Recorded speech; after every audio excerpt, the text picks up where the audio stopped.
कि जिसका मतलब जो मार्क्स रहेगा 75 ये का हिंदी रहेगा और 25 का ये रहेगा इंग्लिश रहेगा, और इसमें 30% आपको लाना है 100 में। अच्छा, पेपर वो तो 30% वो तो क्वालिफाइंग है, लेकिन हाँ क्वालिफाइंग ऐड नहीं रहेगा। अब बाकी सब में सामान्य ज्ञान है, फिर आपको मतलब ये है, अरे दिमाग वाला क्या बोलते हैं इसको, बोलिए ना, बुद्धि क्षमता को बोलते हैं, मेंटल एबिलिटी। हाँ मेंटल। ऑप्शनल पेपर नहीं रहेगा। और जो जैसे 1 to 5 है ना, हाँ। तो 1 to 5 तक का जितना सब्जेक्ट नॉलेज है वो आएगा। समझ रहे हैं, वो सामान्य ज्ञान तो रहेगा ही। जैसे ये 150 क्वेश्चन का आंसर। जैसे मुझे ये बताओ, मान लो 1 to 5 है, ठीक है, फिर 6 to 9 है या 6 to 8 होगा, फिर 9 to 12 होगा, यही है ना, या 6 to 8, 9, 10 और 11 to 8 उसी तरह का है। ये है ना, चार बता रहे हैं सर। ये और नेगेटिव मार्क्स है। नेगेटिव मार्क्स ठीक है, वो तो खैर अलग चीज इशू है। अब मुझे ये बताओ, अगर आपको इसमें देना है, आप सभी के लिए एलिजिबल हो, यही कहना चाहते हो ना आप?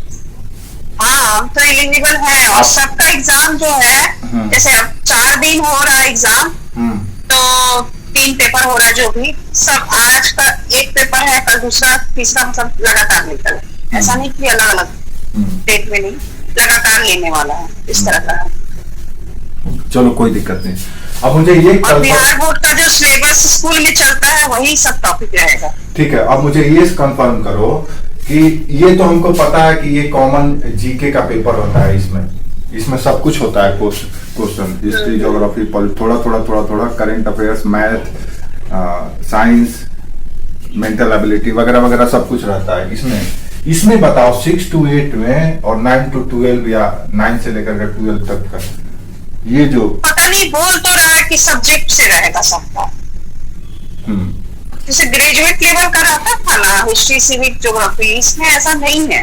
हाँ, ऑप्शनल पेपर नहीं है आपका, इसमें ऑप्शनल पेपर का कोई कॉन्सेप्ट नहीं है कि आप जिस सब्जेक्ट ऑप्शनल पेपर है, लेकिन हायर एजुकेशन से रिलेटेड नहीं है, ऐसा कह रहा है, पता नहीं। देखिए ऑप्शनल पेपर अगर आप 9 to 12 का देने जाएंगे तो स्वाभाविक है कि ग्रेजुएट स्तर का जो भी आपका ये है उससे सवाल पूछे जाएंगे।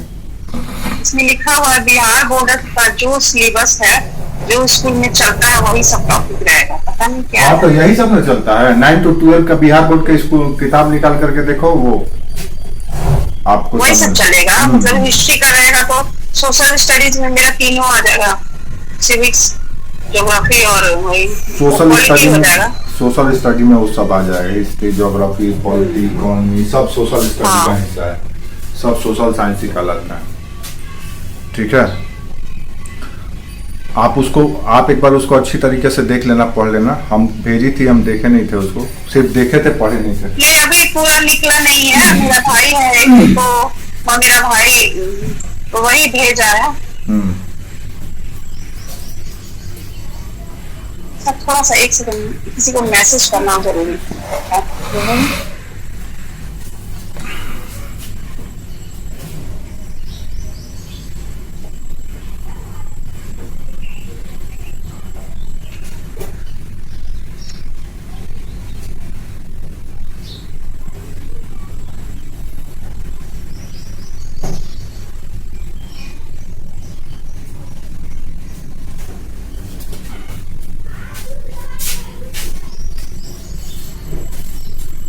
ओके सर, ठीक है।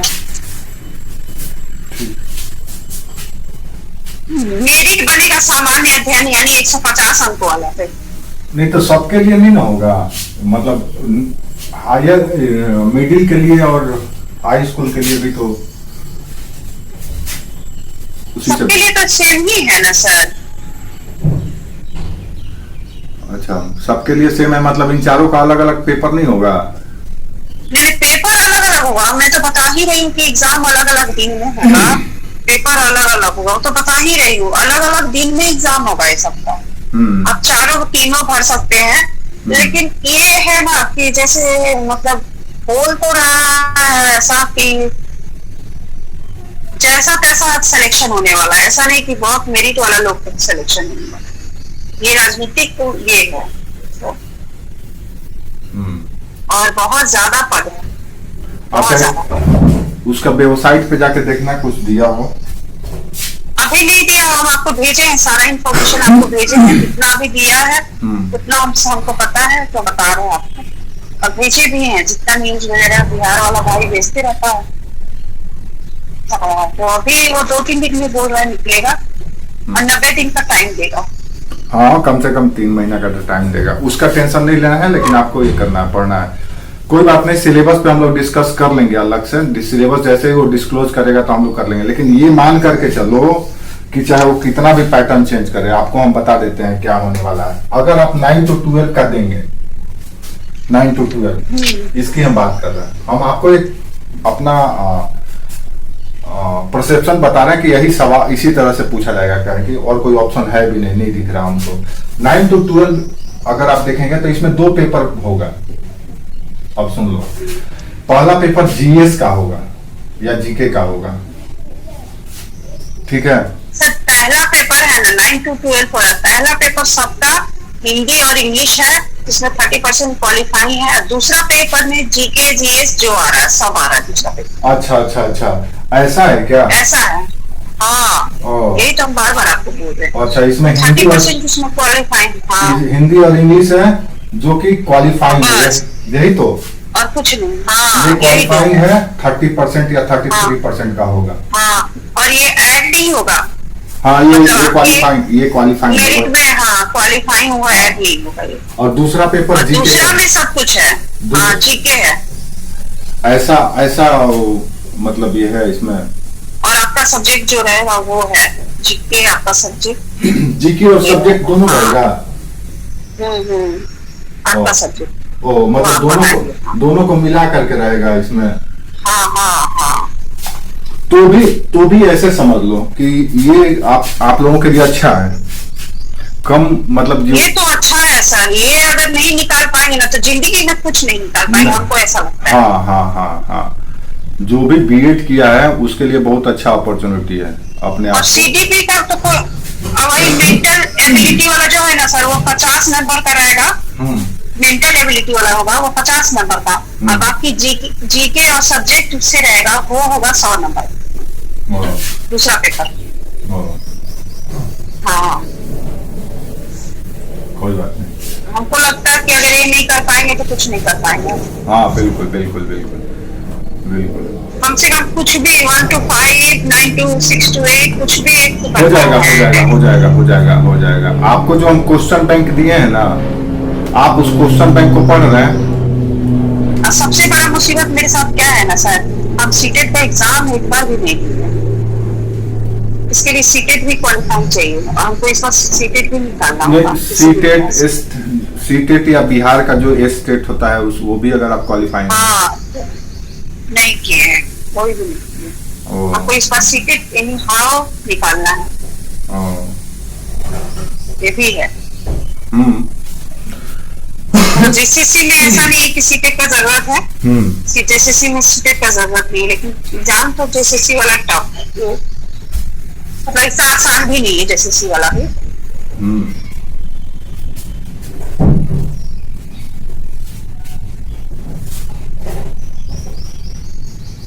बिहार में तो एक बार घुस जाएंगे तो राजा हो जाएंगे। कि बबलू का तो ये है उधर, कोई दिक्कत नहीं होगा, लेकिन बिहार जाना नहीं चाहिए। कहीं भी बिहार हो चाहे कहीं भी हो, अगर सर्विस लगने के बाद आपको अपने मन लगने लगेगा। यहाँ पे हमको एक प्रिंसिपल का पोस्ट के लिए बोला था स्कूल में, आपको बता रही, तो 30,000 था। अभी प्रिंसिपल का क्या है, डेट बढ़ा रहा है। तो प्राइवेट में भी मतलब ये कागो ये वाला सिविल गवर्नमेंट ही रहता है। पता नहीं वो जो पुराना प्रिंसिपल है वो अपना डेट बढ़ा रहा है, तो इसकी वजह से इंटरव्यू वगैरह नहीं है। सेटिंग उटिंग करवा लिए ओह, सेटिंग करवा लिए थे कि मेरा हो जाए,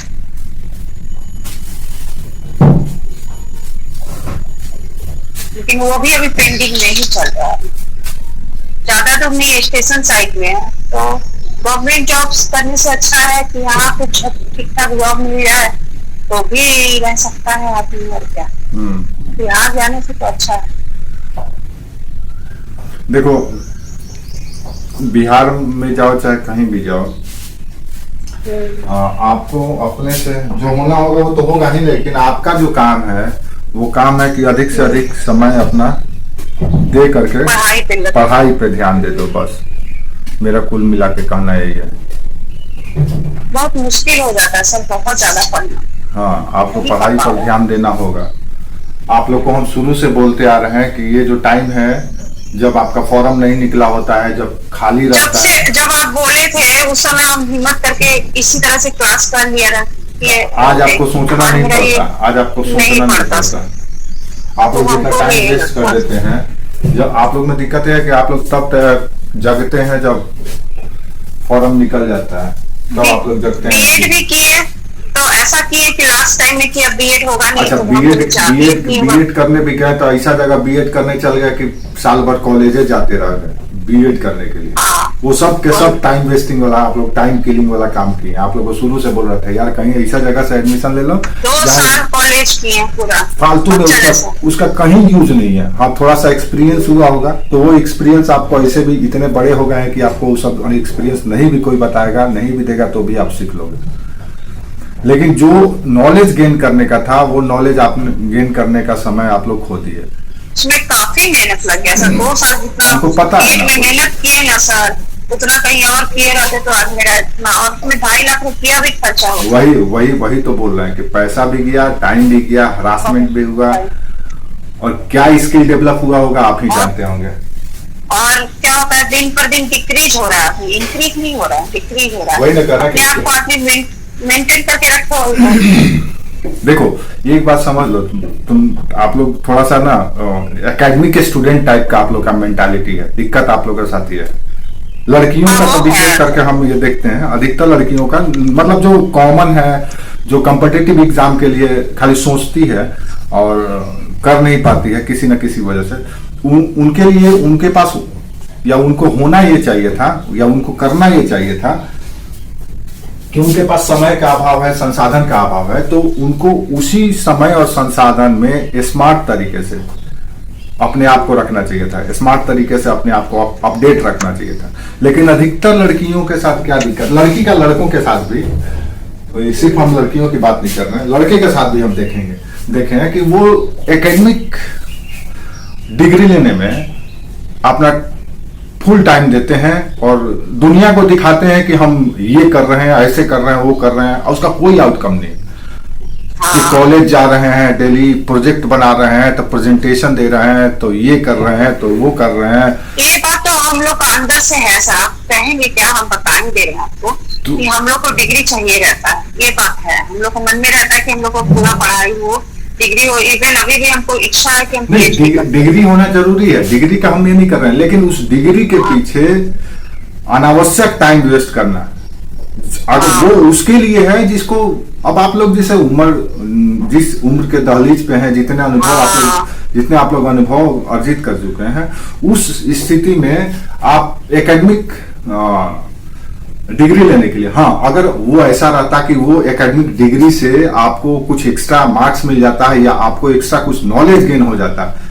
आजकल के कॉलेज में हम देख रहे हैं कि वो लोग क्या शिक्षा देते हैं या क्या पढ़ाते हैं, पढ़ाने वाले का भी लेवल क्या है, तो उसमें कैंडिडेट जाकर के अपना सिर्फ और सिर्फ टाइम वेस्टिंग करता है। हाँ जाना भी है तो हफ्ता में 1 दिन जाओ, 2 दिन जाओ, थोड़ा बहुत जो सीखना है सीख लो, कोई दिक्कत नहीं है। लेकिन अब फुल टाइम उसी में दे रहे हैं, सुबह में उठ रहे हैं, नाश्ता कर रहे हैं, लेकर के जा भी रहे हैं, वहां दिन भर घूम रहे हैं, क्लास हो रहा है नहीं हो रहा है, खाली दिखावा के लिए यूनिफॉर्म पहन करके ये प्रोजेक्ट वो प्रोजेक्ट, ये सेमिनार, तो ये मतलब ये सब टाइम वेस्ट किल कर देते हैं। और जब आता है असली मौका परीक्षण का, टेस्ट का, तो उस समय तैयारी ही नहीं रहता है। वो आपका कॉलेज में क्या हुआ था क्या नहीं हुआ था उससे एक सवाल भी नहीं पूछा जाएगा, सिलेक्शन आपका उससे कदापि नहीं होने वाला है। और जब सिलेक्शन हो जाएगा तो आपको पढ़ाने आए चाहे नहीं आए, आपका नौकरी रहेगा ही।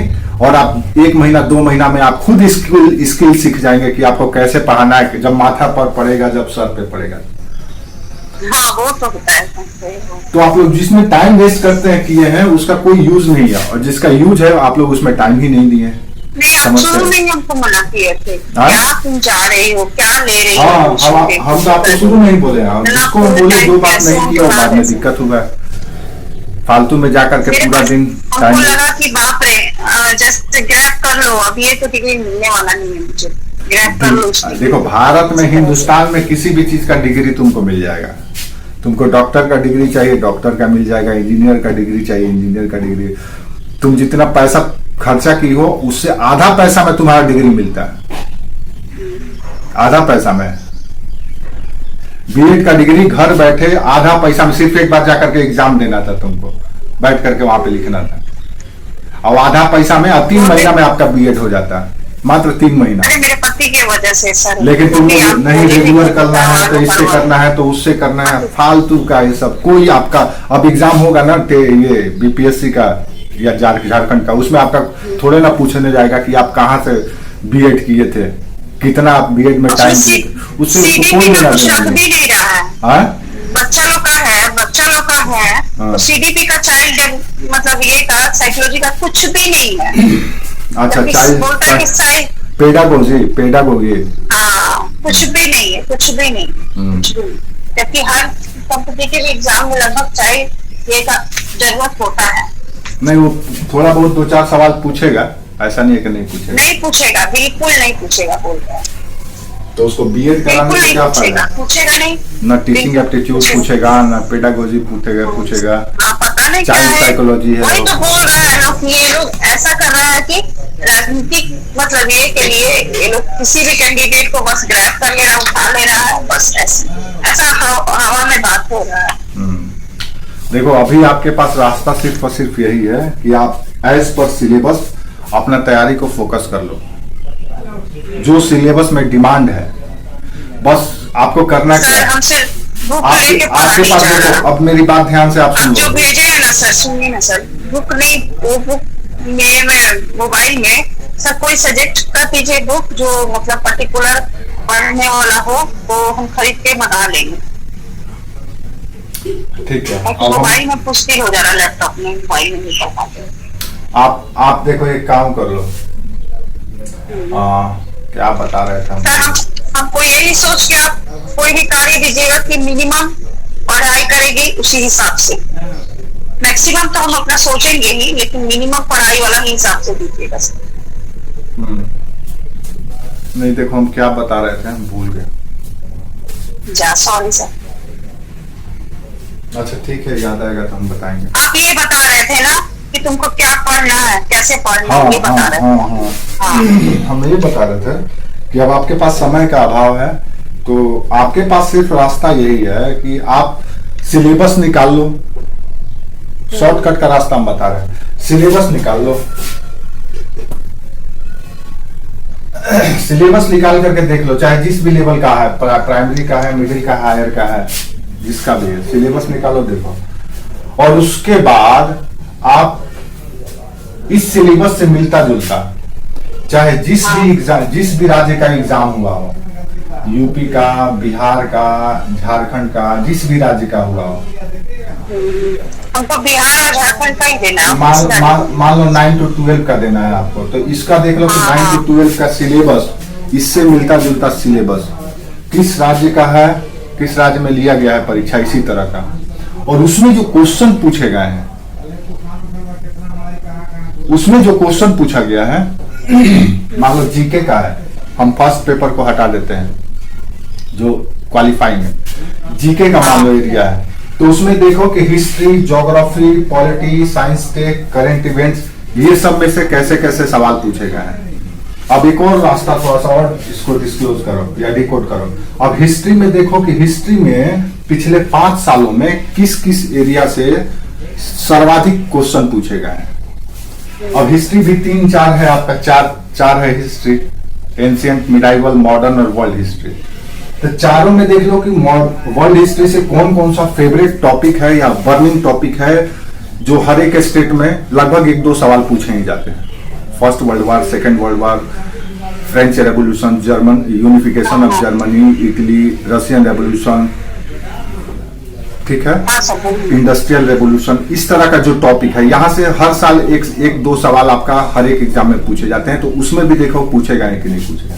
अगर पूछे गए हैं, आपको देना है बिहार या आपको देना है झारखंड। आप देख रहा है कि यूपी में भी पूछा जाता है, बिहार में भी पूछा जाता है, और आपको देना है झारखंड। देन आप तुरंत उस टॉपिक को क्रैक करो, फोकस करो, उस टॉपिक से रिलेटेड जो भी क्वेश्चन है उसको ढूंढो, या उस टॉपिक को एक दिन में पढ़ लो। पढ़ के उसके बाद प्रीवियस क्वेश्चन बैंक निकाल के उसका क्वेश्चन को प्रैक्टिस करो। ये स्ट्रेटेजी आपको हर एक पेपर में करना पड़ेगा। यानी कुल मिला करके आपको कंपैरेटिवली फोकस्ड स्टडी करना होगा। कंपैरेटिवली फोकस से स्टडी करना होगा। ये नहीं कि किताब निकाल लिया, सिलेबस निकाल लिया, खोल करके बैठ के पढ़ रहे हैं तो पढ़ते रहो, 5 साल लग जाएगा। आपको थोड़ा सा कैलकुलेटिव होना पड़ेगा। कैलकुलेटिव होकर के, कंपैरेटिव होकर के क्वेश्चन ढूंढना पड़ेगा कि ये क्वेश्चन पूछा गया है, देन ये पूछा जाएगा। जैसे ये अक्सर सवाल पूछा जा सकता है कि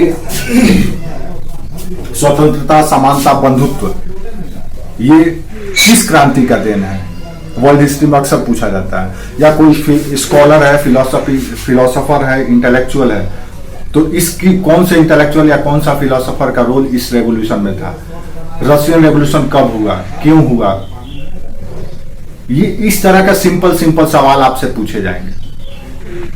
अब आप उसको देखो कि ये किस किस स्टेट में पूछा गया है और वहां पे किस तरह के क्वेश्चन पूछे गए इस टॉपिक से। तुरंत उस क्वेश्चन को क्रैक करो। अच्छा सर, प्रीवियस ईयर क्वेश्चन करने से नहीं होगा, आपको बोले थे कि 5 साल का प्रीवियस झारखंड वाला भी ले लेना। देखो, प्रीवियस ईयर का क्वेश्चन बैंक क्वेश्चन प्रैक्टिस करने के लिए इसलिए हम कहते हैं कि इसके 2 फायदे होते हैं। सबसे जो मेजर फायदा है, आपको मेजर फायदा यह है कि इसमें 40% आपका क्वेश्चन डायरेक्ट मिल जाता है। 40% मिनिमम 40% क्वेश्चन आपको डायरेक्ट वहीं से उठा करके आपको मिल जाएगा करते हुए। तो 40% तो आपका सिक्योर हो गया ना जी। तो सर 40% ही 45% या 50% लाना है? नहीं, उलाना कितना है छोड़ो, अभी वो उलाने से नहीं आपका सिलेक्शन होगा ना। 45% 50% से आपका मेरिट नहीं बनने वाला है, ये भ्रम में मत। अच्छा, तो क्वालिफाइंग है, आप उतना में क्वालिफाई हो जाते हैं, लेकिन मेरिट उससे नहीं बनने वाला है। आपको पता है ना कि एक सीट पर 10,000 लड़के खड़े होते हैं, बात सही है। तो फिर आपका कैसे सिलेक्शन होगा? ऐसा होगा, बिहार में ऐसा नहीं होगा। कहीं भी नहीं होगा। अब बिहार में ही मांगने निकला है 1,25,000, तो आपको लगता है कि बिहार में कितने लड़के आप क्लियर होंगे? एक सीट पर कम से कम 20 लड़के फाइट करेंगे या 25 लड़के फाइट करेंगे। तो किसका सिलेक्शन होगा? जो सिर्फ कटअप लाया है उसका, या जो कटअप से एबव है उसका? नहीं, जो ज्यादा लाया है। तो 40% आप सिक्योर हो जाते हैं कि चलो 40% के लिए हम सेफ हैं, कम समय में आपका 40% नंबर मिल जा रहा है। लेकिन 40% से एबव लाने के लिए अब यहां पे आपको एड़ी चोटी लगाना पड़ेगा। यहां पे पहला फायदा तो ये होता है कि 40% के लिए आप सिक्योर हो जाते हैं। दूसरा फायदा ये होता है कि आपको नेचर ऑफ क्वेश्चन समझ में आने लगता है कि अगर आप टीचर का एग्जाम दे रहे हैं तो उसका नेचर ऑफ क्वेश्चन क्या है किसी टॉपिक का। सपोज एक उदाहरण ले लो, मान लो फ्रेंच रेवोल्यूशन पे एक सवाल पूछा जाता है। अब फ्रेंच रेवोल्यूशन में अलग अलग एग्जाम में अलग अलग क्वेश्चन पूछे जाएंगे। अब अगर आप आईएएस का एग्जाम दे रहे हैं, अगर आप पीएससी का एग्जाम दे रहे हैं, अगर आप टीचर का एग्जाम दे रहे हैं, तो इन तीनों में अलग अलग क्वेश्चन या अलग अलग स्टैंडर्ड का या अलग अलग अप्रोच का क्वेश्चन पूछे जाएंगे इसी सेम टॉपिक से।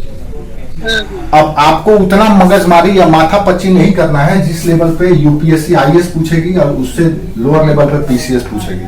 आपसे स्ट्रेट फॉरवर्ड क्वेश्चन पूछे जाएंगे, जीके का क्वेश्चन पूछे जाएंगे, न कि जीएस का। जीएस का क्वेश्चन थोड़ा सा एनालिटिक मोड का होता है। जीएस का क्वेश्चन एनालिटिक मोड का होता है, एनालाइज करना पड़ता है आपको, तब जाकर के उसका आंसर निकलता है। जो आईएएस के एग्जाम में सवाल पूछे जाते हैं। आईएएस के एग्जाम में डायरेक्ट क्वेश्चन नहीं पूछे जाते हैं। जो भी क्वेश्चन पूछा जाएगा एनालिसिस मोड वाला क्वेश्चन पूछा जाएगा, जिसको आप अपने तर्क बुद्धि से उस क्वेश्चन का आंसर आप अपने तर्क बुद्धि से निकालते हैं। लेकिन यहाँ पे जो क्वेश्चन पूछे जाएंगे एकदम डायरेक्ट फैक्चुअल या स्ट्रेट फॉरवर्ड क्वेश्चन। कम दिमाग आप स्कूल के टीचर बनने वाले हैं और इसमें आप पूरे जिले का प्रमुख बनने वाले हैं, तो दोनों के नॉलेज में तो थोड़ा अंतर होगा ही। एक टीचर का मानसिक अभिक्षमता और एक डीसी का या डीएम का मानसिक अभिक्षमता में दोनों में जमीन आसमान का फर्क होता है। तो उसका क्वेश्चन का पैटर्न या नेचर ऑफ क्वेश्चन और इसका नेचर ऑफ क्वेश्चन आपको समझने में मदद मिलेगा कि टीचर के एग्जाम में कैसा क्वेश्चन करना है। अब हम आपको पढ़ाने लगे आईएएस लेवल का फ्रेंच रेवोल्यूशन और आपको देना है टीचर का एग्जाम। नो डाउट आपका दिमाग खुल जाएगा, बहुत कुछ ये कर लेंगे, लेकिन क्वेश्चन आपसे तो इसी लेवल का पूछा जाएगा ना। तो दूसरा फायदा प्रीवियस ईयर क्वेश्चन बैंक का ये होता है कि आपको नेचर ऑफ क्वेश्चन समझ में आ जाता है कि प्रश्न किस प्रकृति के पूछे जाएंगे और प्रकृति के अनुसार ही आपको व्यवहार करना है। ये प्रकृति के अनुसार व्यवहार करना ही और प्रगति है। जब आप प्रकृति के अनुसार व्यवहार करते हैं देन आप प्रगति करते हैं। तो आपकी प्रगति नेचर ऑफ क्वेश्चन पे डिपेंड करता है और ये आपको पता कैसे चलेगा? क्वेश्चन बैंक से। दूसरा फायदा ये हो जाता है। तीसरा फायदा क्या होता है प्रीवियस क्वेश्चन बैंक बनाने से कि आपको टाइम मैनेजमेंट भी समझ में आ जाता है। जब एक बार, दो बार, तीन बार जब आप एक ही क्वेश्चन सेट को बनाएंगे, पढ़ेंगे, तो इससे क्या होगा कि आप जो 2 घंटे का समय का एग्जाम है या 3 घंटे का समय का एग्जाम है, ऑब्जेक्टिव क्वेश्चन 100 क्वेश्चन आप 1 घंटा 1.5 घंटा में आसानी से कर लेंगे, आराम से कर लेंगे।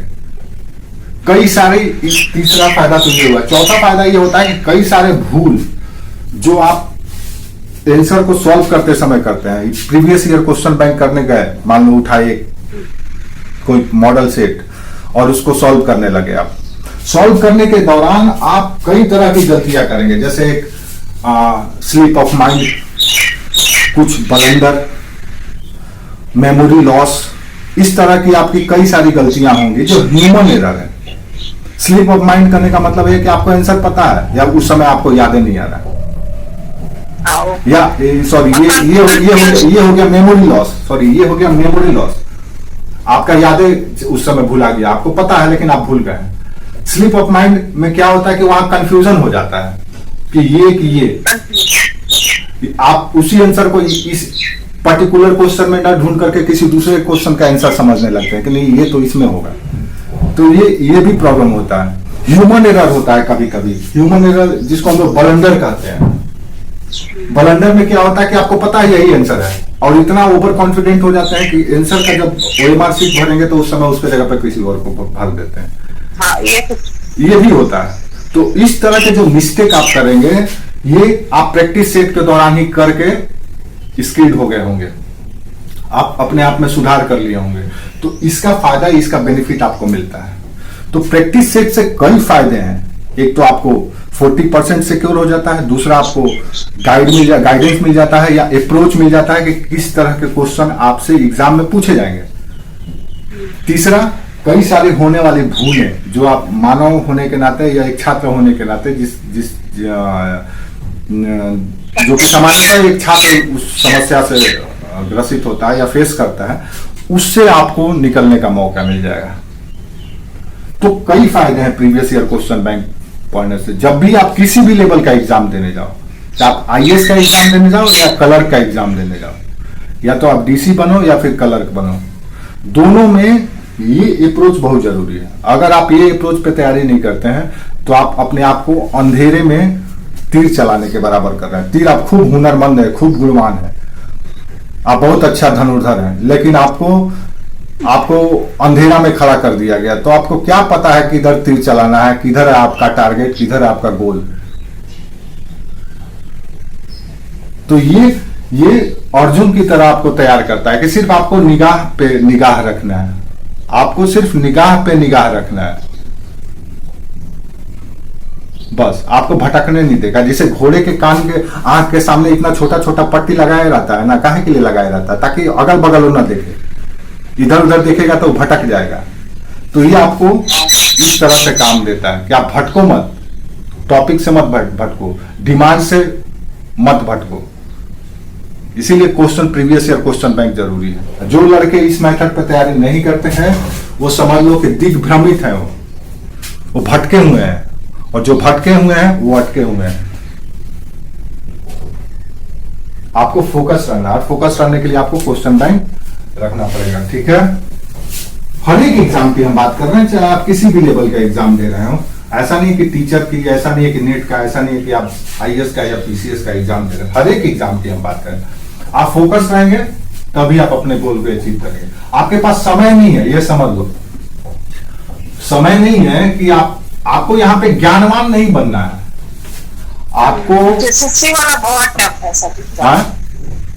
एसएससी वाला टफ है। कोई टफ नहीं है बाबू, आप नहीं पढ़े हैं, नहीं पढ़ते हैं, इसीलिए आपको टफ लगता है। आप कितना टाइम देते हो पढ़ाई में, बताओ तो मुझे। नहीं देते तो फिर टफ लगना स्वाभाविक है। आपको 2 किलोमीटर चलने के लिए कह दिया जाता है, आपका हालत पस्त हो जाएगा। जो प्रोफेशनल रनर है, वॉकर है, उसको 2 किलोमीटर का 200 किलोमीटर भी कहोगे तो एंजॉय करेगा, क्योंकि वो प्रैक्टिस करता है। और आप टाइम स्पेंड ही नहीं करते हो, प्रैक्टिस ही नहीं करते हो, दिक्कत है ये।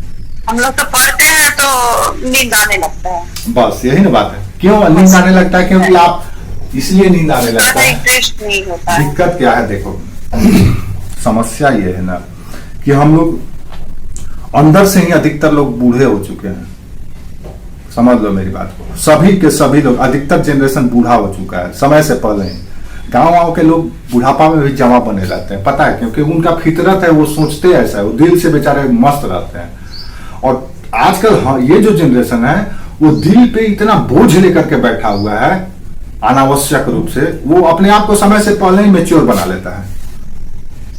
वो इतना मेच्योर बन जाता है, इतना मेच्योर बन जाता है कि वो अपने आप को एक ये में जकड़ लेता है, और उसके अंदर का धीरे धीरे जो आग है, जो ललक, जिसको हम ललक कहते हैं, वो खत्म होने लगता है। वो अपना जिंदगी बोझिल बना लेता है। और हासिल करने के लिए, किसी भी मुकाम को हासिल करने के लिए आप में ललक होना जरूरी है। और ये ललक तभी तक बने रहेगा जब आपका दिल तो बच जाए जी। जिस दिन ये बूढ़ा है, हो गया, तो समझ लो आपसे आपका कुछ हासिल नहीं होने वाला है। सीरियस जिंदगी में ज्यादा नहीं होना है, एक बात समझ लो। जो सीरियस आदमी हॉस्पिटल में ही होता है। सीरियस के लिए हॉस्पिटल बना हुआ है, ज्यादा जिंदगी को सीरियस मत बनाओ। जो सीरियस लाइफ को बना रहा है वो अपना जिंदगी आयु, एक तो वो अपना आयु कम कर रहा है, वो अपना आयु खुद कम कर रहा है। और भारतीय समाज में एक सबसे बड़ी समस्या है कि जबरदस्ती आदमी को हर उम्र दहलीज में आकर के उसको एक ऐसे आवरण में घेर दिया जाता है कि बेचारा सीरियस हो जाता है, और उसको कई तरह की बीमारियां घेर लेती है। आपकी अधिकतर बीमारी आपके मन से जुड़ी हुई है। आप अंदर से खुश रहो, चंचल रहो, चपल रहो, उद्यमी रहो या परिश्रमी रहो, खुश रहो, आपको आधा समस्या ऐसे ही समाधान हो जाएगा। आपका दिमाग काम करेगा, ब्रेन एकदम एक्टिव रहेगा, आपके अंदर से एक पॉजिटिव वाइब्रेशन निकलेगा। अब आप फ्रस्ट्रियाए हुए हैं, जबरदस्ती के आयु से 10 साल बाद वाला बिहेव कर रहे हैं, क्या जरूरी है? आप अपना ललक रखो, छोटी छोटी खुशियां ढूंढो कि हमको इसी में खुशी मिलने वाला है। ये छोटी छोटी खुशियों को तलाशो, उसमें अपना मेहनत दो और जिंदगी को जी लो। ये नहीं कि बोझिल बनाए हुए, तब आपका कोई लक्ष्य हासिल होता है। देखना जितने भी सफल लोग हैं वो लाइफ को एंजॉय करते हैं, ना कि उसको, जैसे बड़े बड़े क्रिकेटर हैं। फिर क्या होता है, एक बुक लेती हूँ मैं, वो चैप्टर स्टार्ट करती हूँ, फिर दूसरा बुक देखती हूँ, अरे ये भी नहीं हुआ। इसलिए है क्योंकि आपके अंदर, इसलिए है क्योंकि सपना वो मत देखो, जब सपना वो मत देखो जब आपको आंख बंद हो तब आपको दिखाई दे।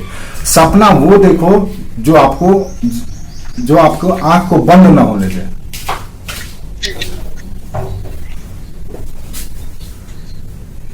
समझ में आया मेरी बात? हाँ, ड्रीम का मतलब ये है कि जो आपकी आंख आपको चैन से सोने ना दे। ये ना कि सपना वो है जो सो करके देखे। तो आप लोग का दिक्कत ये होता है कि आप जैसे बोल रहे हैं कि एक चैप्टर निकालते हैं या एक किताब निकालते हैं तो हमको नींद आने लगता है। नींद आना स्वाभाविक है क्योंकि आपके अंदर वो नहीं, और दूसरा वो तो है, थोड़ा ठीक है, नींद आता है। एक चैप्टर निकालते तो शांति से वहां भी कंसंट्रेट होकर नहीं पढ़ पाते, ये बहुत बेकार लगता है। तो वही ना, फिर उसके बाद लगता है कि वो पढ़ ले और कुछ पढ़ नहीं पाते। इसका भी समाधान है, इसका भी समाधान है, इसका एकदम प्रैक्टिकल समाधान है। आपकी समस्या यह है कि जब आप कोई चैप्टर निकालते हो तो आधा घंटा पढ़ते हो और उसके बाद आपको मन नहीं करता, फिर आपको मन करता है कि दूसरा पढ़े, यही तो। आपको फिर मन करता है कि पहला चैप्टर नहीं और दूसरा चैप्टर पढ़ते हैं, फिर मन करता होगा नहीं तीसरा चैप्टर पढ़ते हैं। इसमें आपको नींद आने लगता होगा या बोझ लगने लगता होगा कि यार इतना पढ़ना है, तो ये यही दिमाग में रहता है। हम समझ गए, इतना पढ़ना है, हमको कुछ नहीं आता है, हमको कुछ नहीं आता। Very good. अब इस समस्या का समाधान, अब मान लो इससे क्या क्या आपका समस्या उत्पन्न होता है, मुझे बताओ, हम अभी आपको इसका रेमेडीज बता देते हैं, आप उसको करके देखो, तुरंत ठीक हो जाएगा। क्या क्या समस्या आता है इसमें मुझे बताओ। पहला समस्या क्या आता है कि आपको कुछ नहीं आता है। जब आप इस तरह से करते हैं तो आपके सामने क्वेश्चन ये होता है कि आपको कुछ नहीं आता है और लगता है कि बाप रे कितना पढ़ना है, ठीक है, कुछ नहीं पढ़ पा रहे। दूसरा कितना पढ़ना है, कोई याद भी नहीं रहता है, कितना और ये भी ज्यादा लगता है कि पढ़ना कोई याद भी नहीं रह रहा है, आपको याद भी नहीं रहता है, ठीक है। और ये 3 सवाल हम कल याद किए, सर पढ़ाए, उसको नहीं पढ़े, कभी इधर ध्यान भटकेगा, कभी उधर ध्यान भटकेगा, इसी तरह का हो ही रहा है, ध्यान भटक जाता है, यही ना है।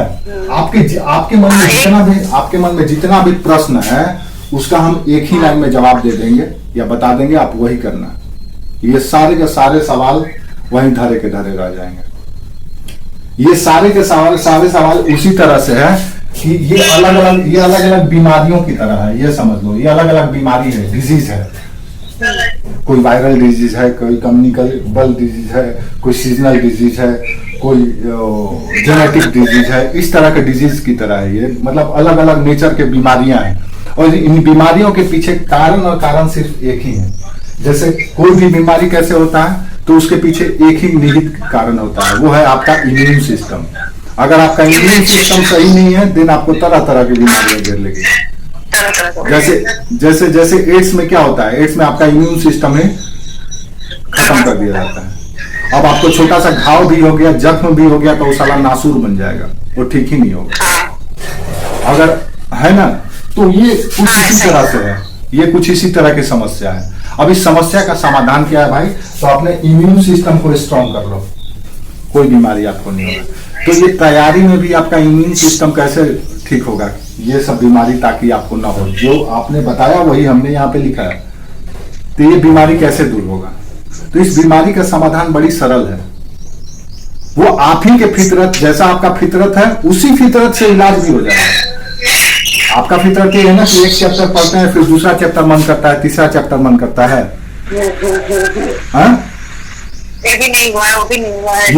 ये तो आप बोले ना, आप ये समस्या है। अब इसका समाधान क्या है, अब इन सारे समस्याओं का समाधान है। ये होता है कि हम आधा घंटा भी पढ़ते हैं तो मेरा गेन नहीं होता।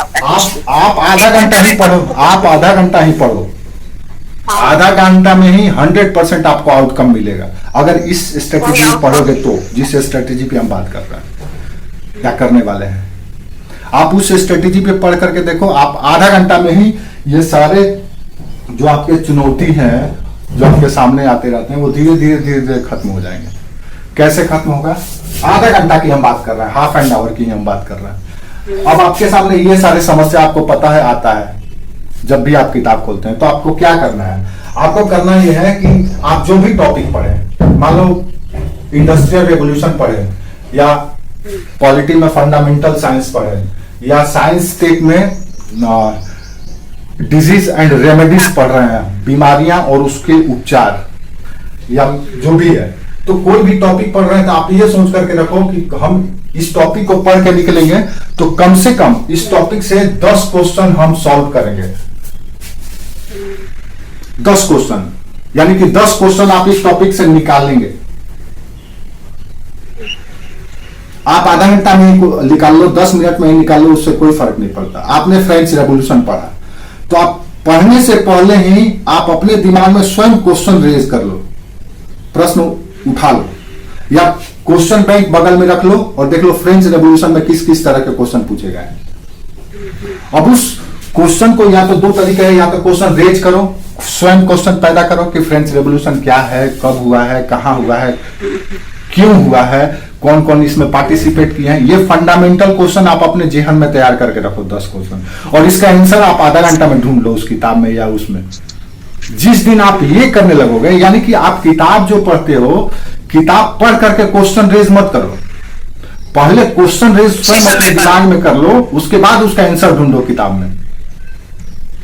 अभी तक से आप क्या कैसे किस स्ट्रेटेजी पे तैयारी करते हैं? आप तैयारी ये करते हैं कि अध्याय को पढ़ करके उससे प्रश्न क्रिएट करना या क्वेश्चन क्रिएट करना, ये मेथड पे आप लोग पढ़ते आए। लेकिन अब ऐसा नहीं चलेगा। आपको अगर कम समय में अधिक फ्रूटफुल या अधिक आउटकम चाहिए, देन आपको करना ये होगा कि आप पहले क्वेश्चन रेज कर लो अपने दिमाग में और उस क्वेश्चन का आंसर ढूंढो। जैसे हम लोग कैसे जाते हैं, इंटरव्यू में जाते हैं या कहीं भी किसी व्यक्ति से मिलते हैं, तो हम क्या करते हैं, मिलने के बाद प्रश्न अपने दिमाग में पैदा करते हैं कि पहले से ही हमारा क्वेश्चन पैदा रहता है? पहले से ये होगा, वो पूछेगा, ऐसे पूछेगा, हम जा रहे हैं तो ये कुछ बस आप पहले से ही अपने दिमाग में कई सारे सवाल ले करके ही जाते हैं। आप किसी व्यक्ति से नए पर्सन से मिले, नए पर्सन से मिलने के लिए जैसे ही आप देखेंगे, आप उसको आपके मन में दिमाग में आएगा, जैसे एक तो चेहरा उसका देखेंगे, आपका उसका आउटलुक देखेंगे, उसका कॉस्ट्यूम देखेंगे या उसका ड्रेसअप देखेंगे, जो कुछ भी देखना है। देखने के बाद आपके मन में सबसे पहले कई तरह का सवाल उठ जाएंगे कि देखने से डरावना लग रहा है, यानी कि ये अच्छा व्यवहार का नहीं होगा, अच्छा प्रकृति का नहीं होगा, कई सारे सवाल आप पहले अपने मन में। और जब आप उसके पास जाते हैं तो आपको ये सारे सवाल का जवाब आपको एक ही लाइन में मिल जाता है। जैसे ही वो आपसे बात करेगा, एक लाइन भी बात किया, दिन आप सारे सवालों का से संतुष्ट हो जाते हैं। आप यार इसका तो व्यवहार बिल्कुल उल्टा है, ये तो दिखता बाहर से ऐसा है, अंदर से तो बहुत अच्छा है, सपोर्टिव है, नर्चर है, केयरिंग है, वगैरह वगैरह। ये सारे सवाल का जवाब आपको तुरंत एक ही लाइन में मिल जाता है जैसे ही वो बोलेगा। लेकिन आप पहले से ये सोच करके प्रश्न आपके मन में नहीं रहता है, दिन आप उसके बात में उलझे रहते हैं, सुनते रहते हैं, और एक एक शब्द, एक एक सवाल, एक एक उसका एक्शन पे आप नए नए सवाल क्रिएट करते रहते हैं और आप उसमें उलझ जाते हैं। आपको उसमें नहीं उलझना है, आप स्वयं उलझे हुए हैं, उसका समाधान उससे ढूंढना है। और आप लोग क्या करते हैं कि आप लोग उसमें जाकर के